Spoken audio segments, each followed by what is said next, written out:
Olá, paz de Cristo Jesus, para você que nos ouve neste momento, Deus abençoe sua vida. A gente estamos de volta neste lugar lindo e maravilhoso para continuarmos com o estudo da Palavra de Deus, do livro Shin Ramachim, que é o livro de Cantares de Salomão.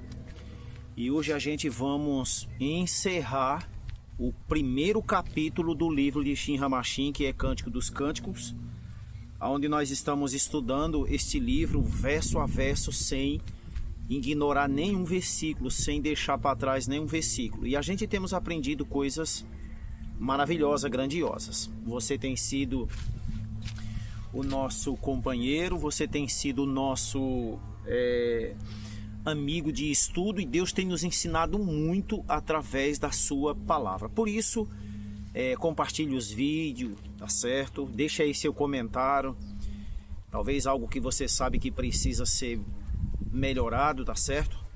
Mas de uma coisa eu te garanto, o estudo desse livro tem abençoado a vida de muita gente, amém?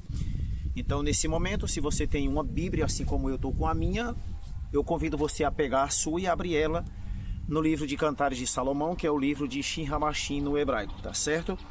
E hoje nós vamos meditar no que diz o versículo 17, o último versículo do capítulo 1. Lembrando que é a noiva, a amada, que ainda está falando, tá certo? E o texto diz assim, o verso 17. Os ramos perfumados do cedro são as vigas de nossa casa.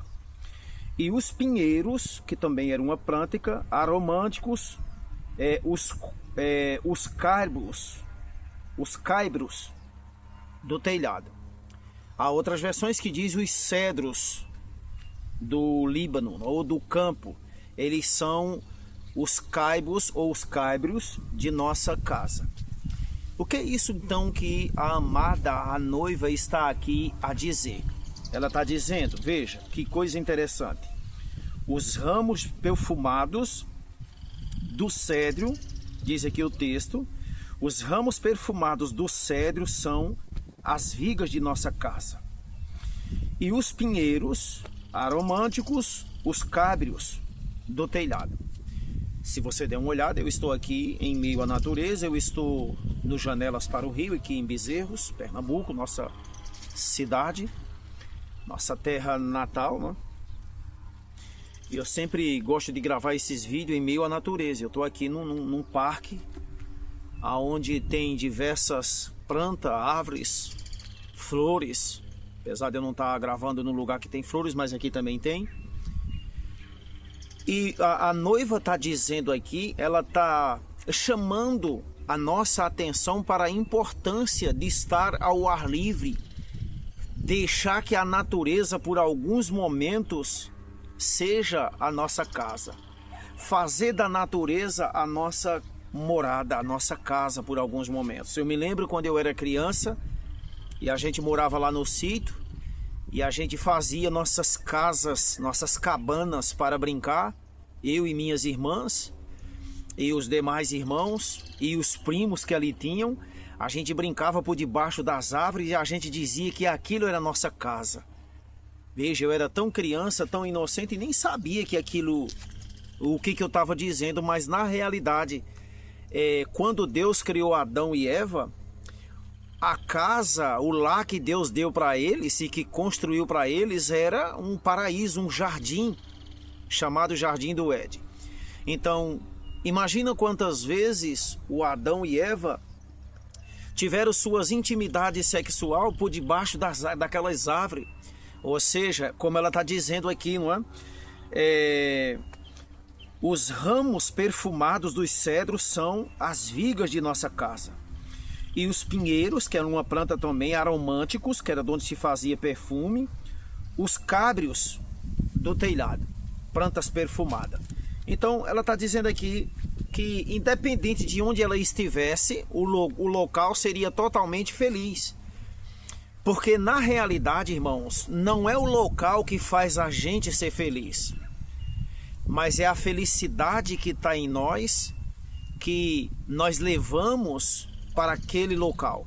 Se eu estiver triste, é bem verdade que um local como esse vai me ajudar a refletir em coisas que tragam felicidade e alegria, porque o local é propício a isso. Interessante é que a Sulamita, ela está dizendo aqui que não era só no palácio que ela era feliz, mas que aonde ela estivesse com o seu namorado, com o seu amante, com o seu marido, com o seu esposo, com o seu noivo, ali naquele local ela era feliz, porque a felicidade não estava no local. A felicidade estava em estar com alguém que ela amava. Então a gente precisa entender isso. Entende? Então, naquele local, uma árvore frondosa era, naquele momento, se tornava o lar deles dois. E o céu era o seu teto ou o seu cobertor. Imagina, um céu estrelado numa noite de luar, ou até de dia. Olhar como eu estou olhando aqui, vendo essa atmosfera celestial, um céu nublado, recebendo a frescura do sopro do ar puro neste local. Então, Deus, ele criou a natureza, criou todo esse universo e este mundo, irmão, para que nós, como as criaturas, pudéssemos então usufruir, desfrutar. Mas os casais hoje em dia só são felizes, quer dizer, eles pensam que são felizes se o esposo for ao shopping todo final de semana, a lugares, sabe, muito caro, viagens exteriores e estarem em local trancados. Aonde a felicidade, irmão, não está em nenhuma dessas coisas. Porque assim como eu conheço, você também conhece pessoas que viajam os quatro cantos desse mundo, na linguagem, no verbo de palavra de se dizer, mas elas não são felizes.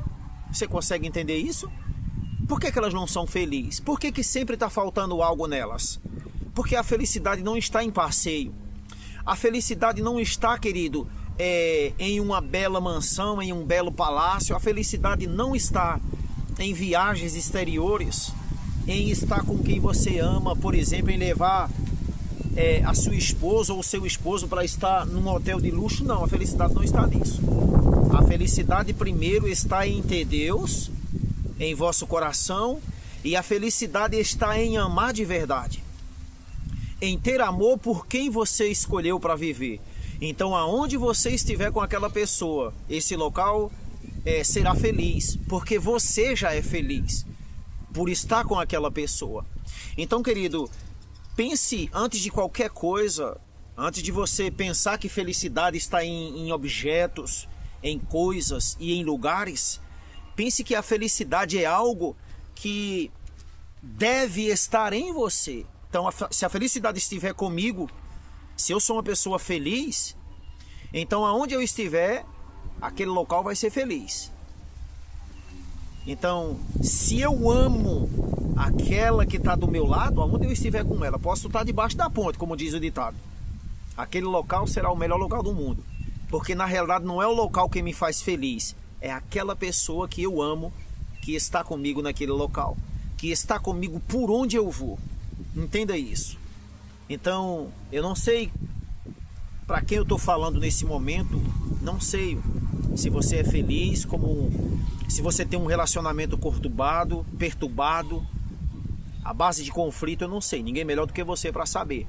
Mas deixa eu te dizer uma coisa, isso pode ser diferente se a gente nos colocarmos nas mãos de Deus. Pensa nisso, que Deus te abençoe e que você escute essa mensagem, que ela cause efeito e mudança na sua vida. Deus te abençoe, um abraço, até o próximo vídeo, se Deus assim permitir. Tchau, tchau.